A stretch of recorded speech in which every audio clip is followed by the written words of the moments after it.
Hi everybody, welcome to Archaeology. This is a digital field trip from the Raupp Museum. My name is Debbie Fondre. I'm the museum curator and I'm going to be your narrator today.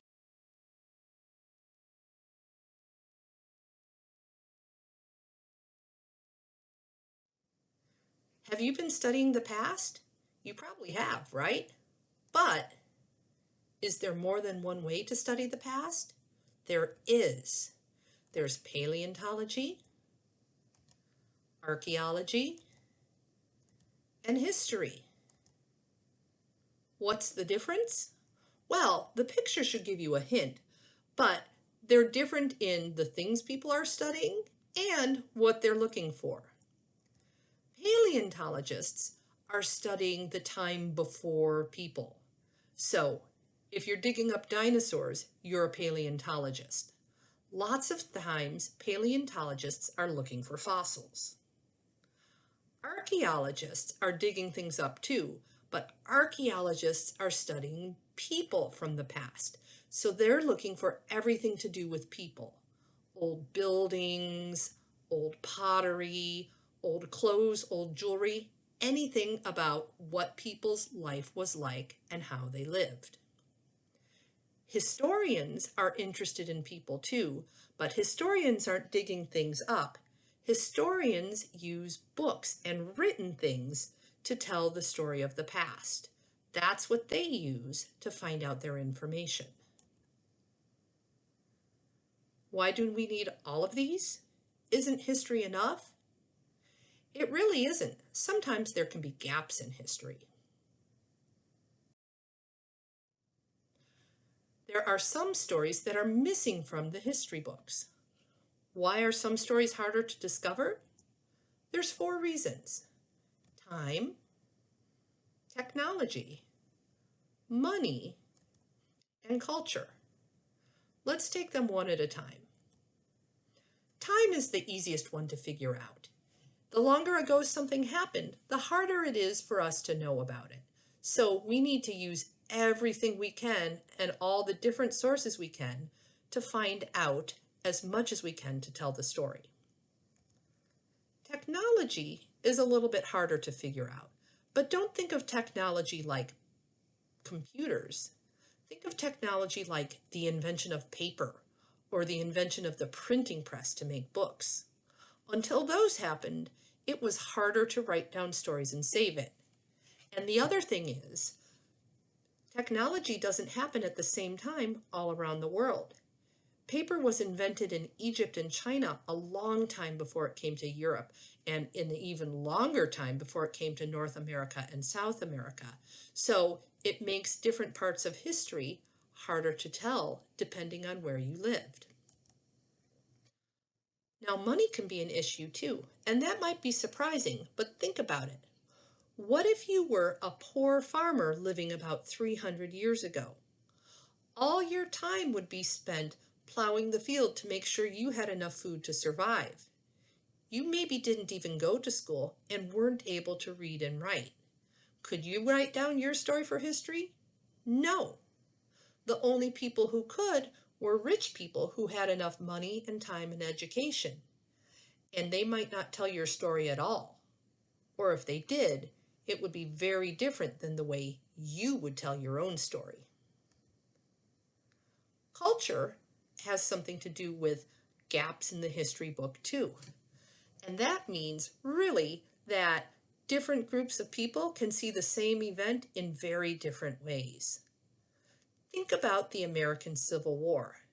Do you think the North and the South would tell the story of the Civil War the same way? They really wouldn't, would they? And then if you ask the people who had once been slaves to tell the story, their story would be very different than those other 2 stories. So, time, technology, money, and culture are all reasons that some stories are missing from the history book. Archaeology can help us discover these missing stories. What does an archaeologist look like? Well, not exactly. That's a movie archaeologist. In real life, Archaeologists come in all different ages and shapes and sizes all over the world. In fact, an archaeologist looks just like you. Where do archaeologists work? They work all over the world too. They work in countries that are famous for archaeology, like Italy and Greece and Mexico, but they also work in Canada and Peru and Africa, all over. Archaeology is also being done all over the United States, including in Illinois. This map shows some of the sites where artifacts have been discovered in Illinois. There are over 45,000 places just in our state. That's a lot of room to do archaeology. Okay, so how do you start doing archaeology? All archaeology starts with questions. What do I know?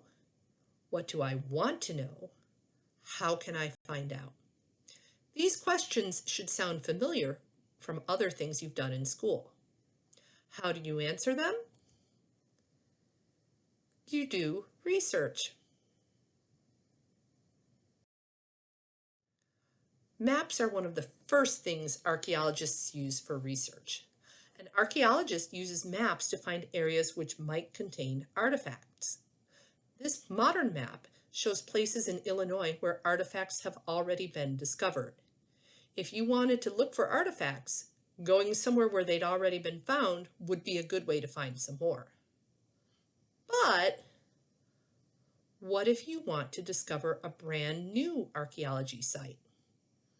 That means more research. Archaeologists use both old and new technology to do research. They use old books and documents and letters and newspapers and maps, but they also use aerial photography, either from airplanes or drones.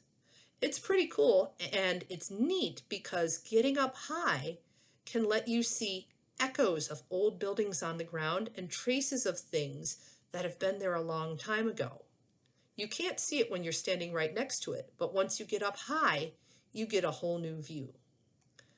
They will also use this. That yellow machine isn't a lawnmower, that's ground-penetrating radar. The machine shoots radar down into the ground and then it bounces back up to make a picture of what's underneath the soil, to let archaeologists know if there's anything down there that is worth digging for.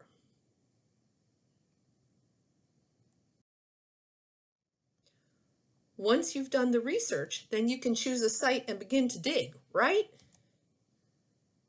Not exactly. Digging is organized. Archaeologists have to be very careful so that they don't miss small artifacts. They need to know where everything is found so they can put all of the pieces of the story together.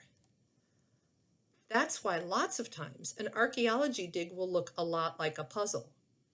It really is a puzzle. You're trying to put together the puzzle of the past.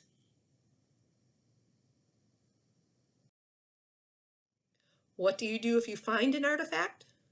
Well, if it's a skeleton like this guy, there's no doubt that you found an artifact. But do you really think that skeletons are the most common thing that people find? They aren't, are they?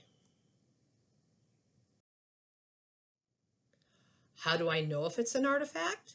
Well, sometimes artifacts are obvious. These are all artifacts that were found at Cahokia in Illinois. And they look pretty cool, right? They're stone, they're smooth, they have a special shape. They look like they're important, and they were. 3 of them are from a game called Chunky Stones, and those other 3 little triangles are projectile points that were part of being something used for hunting. But really, artifacts can look like this too.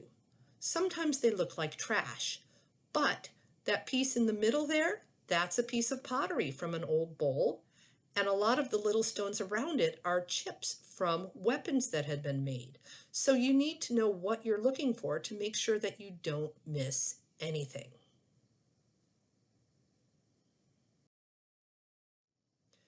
The important thing is to look at all the artifacts together to learn what story they tell. This analysis helps the archaeologist answer the questions they had in the beginning of the dig. Remember those? What do I know? What do I want to know?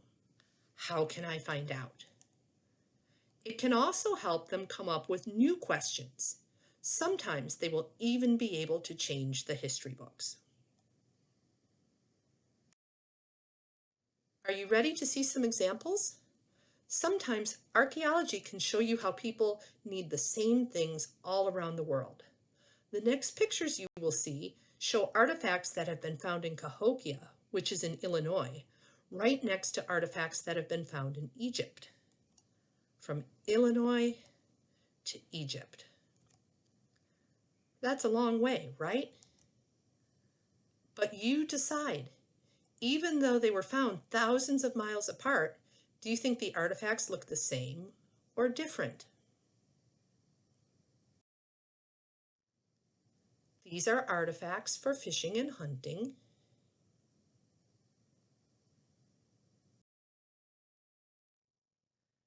These are examples of pottery.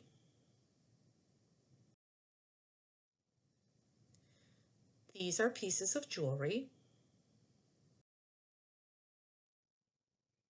These are ceremonial masks. These have to do with sports and games. And these are pets. What do you think? Did the artifacts from Illinois and Egypt look the same? Did they look different? Did it really depend on which artifact you were looking at? The last part of any archaeology project is sharing the information that you have discovered. Sometimes archaeologists write books. Sometimes they make museum exhibits. Sometimes they do programs just like this. And after that, they look for new questions to research tomorrow.